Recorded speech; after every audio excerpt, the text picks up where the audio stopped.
sebagai sumber kehidupan di bumi. Bagian tumbuhan. Tumbuhan sebagai makhluk hidup terdiri dari beberapa bagian. Tiap bagian tubuh tersebut memiliki fungsi masing-masing. 1. Akar. Akar bagian tubuh tumbuhan yang berada pada bagian ujung bawah. Akar tumbuh ke bawah masuk ke dalam tanah. A.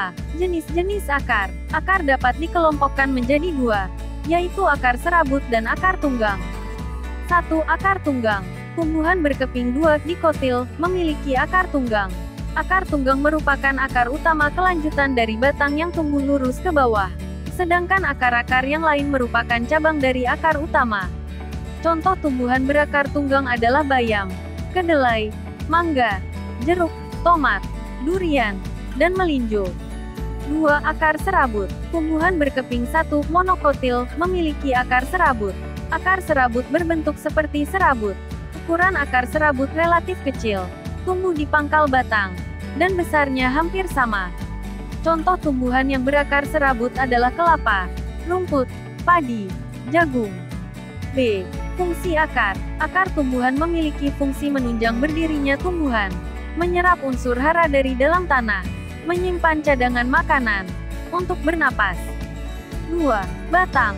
Batang merupakan bagian tumbuhan yang berada di atas tanah. Batang ini menjadi tempat tumbuhnya cabang dan ranting. Pada tumbuhan berkeping satu, batang menjadi tempat melekatnya pelepah daun. A. Struktur batang. Batang tumbuhan memiliki struktur yang terdiri dari kulit kayu, kambium, dan pembuluh pengangkut. B. Macam-macam batang. Berdasarkan strukturnya, batang dikelompokkan menjadi 3 jenis, yaitu 1. Batang berkayu memiliki sifat yang keras dan kuat. Batang ini berkambium. Batang berkambium hanya dimiliki oleh tumbuhan dikotil. Kambium mengalami dua arah pertumbuhan, yaitu ke arah dalam dan ke arah luar.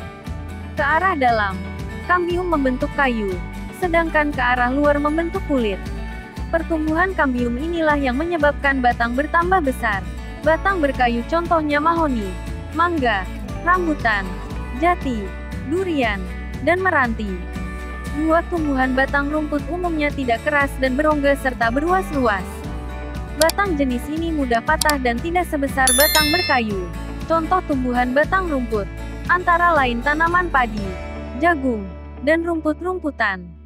3. Tumbuhan batang basah memiliki batang yang lunak dan berair. Batang basah terdapat pada tanaman bayam, pisang, dan krokot. C. Fungsi batang. Fungsi batang bagi tumbuhan, antara lain sebagai penopang, pengangkut air dan zat-zat makanan, penyimpan cadangan makanan, serta sebagai alat perkembangbiakan. 3. Daun. Daun pada tumbuhan memiliki bentuk yang beragam. Daun ini tumbuh pada bagian batang yang biasanya berwarna hijau. Warna hijau ini disebabkan adanya klorofil pada daun. Klorofil adalah zat hijau daun. A. Bentuk daun. Daun mempunyai bentuk pertulangan yang berbeda. Bentuk tulang daun, yaitu menyirip, melengkung, menjari, dan sejajar. 1. Melengkung. Bentuk tulang daun melengkung.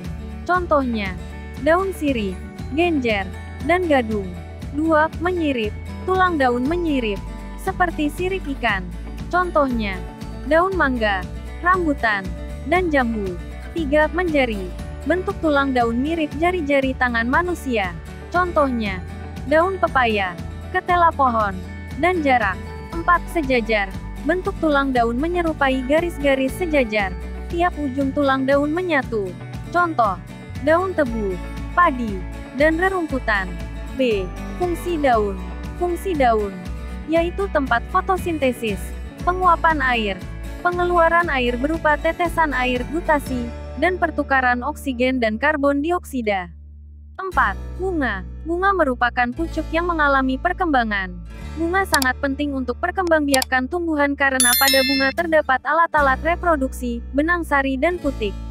A. Struktur bunga. Bunga salah satu bagian tumbuhan.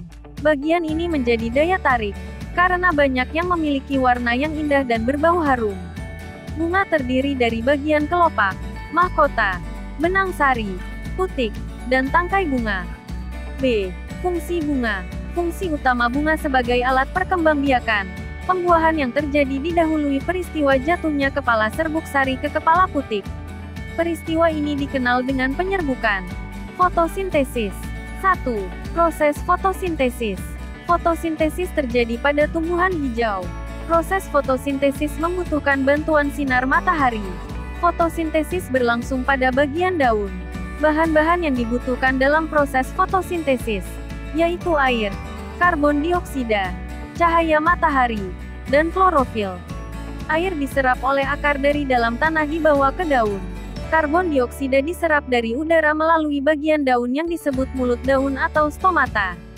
Air dan karbon dioksida kemudian diubah menjadi karbohidrat dan oksigen dengan bantuan sinar matahari. 2. Pengaruh sinar matahari dalam proses fotosintesis. Fotosintesis biasanya berlangsung pada siang hari, karena proses ini memerlukan sinar matahari. Sinar matahari merupakan sumber energi utama pada proses fotosintesis. Perkembangbiakan tumbuhan. 1. Perkembangbiakan generatif. Perkembangbiakan generatif adalah perkembangbiakan dengan menggunakan sel kelamin jantan dan betina. Sel kelamin jantan dan betina terdapat pada bunga. Alat reproduksi jantan pada bunga disebut benang sari, sedangkan alat reproduksi betina pada bunga disebut putik. A. Penyerbukan. Penyerbukan adalah jatuhnya serbuk sari yang ada di kepala sari ke atas kepala putik. Prosesnya diawali dari serbuk sari jatuh ke kepala putik.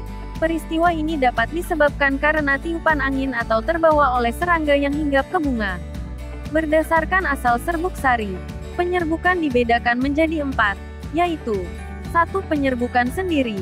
Terjadi jika serbuk sari yang jatuh ke kepala putik berasal dari benang sari bunga itu sendiri. 2. Penyerbukan tetangga. Terjadi jika serbuk sari yang jatuh ke kepala putih berasal dari benang sari bunga lain, tetapi masih dalam satu pohon atau tumbuhan. 3. Penyerbukan silang. Terjadi jika serbuk sari yang jatuh ke kepala putik berasal dari tumbuhan lain yang sejenis. 4. Penyerbukan bastar. Terjadi jika serbuk sari yang jatuh ke kepala putik berasal dari tumbuhan yang berbeda, tetapi masih satu jenis. B. Penyebaran biji. Biji atau benih tumbuhan dari tumbuhan induk.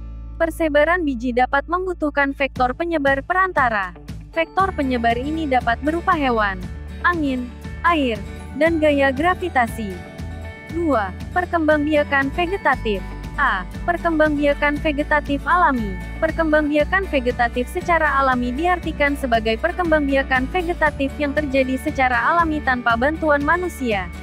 Perkembangbiakan vegetatif secara alami melalui membelah diri, spora, rizoma akar tinggal umbi akar, umbi batang, umbi lapis, geragi, tunas, dan tunas adventif.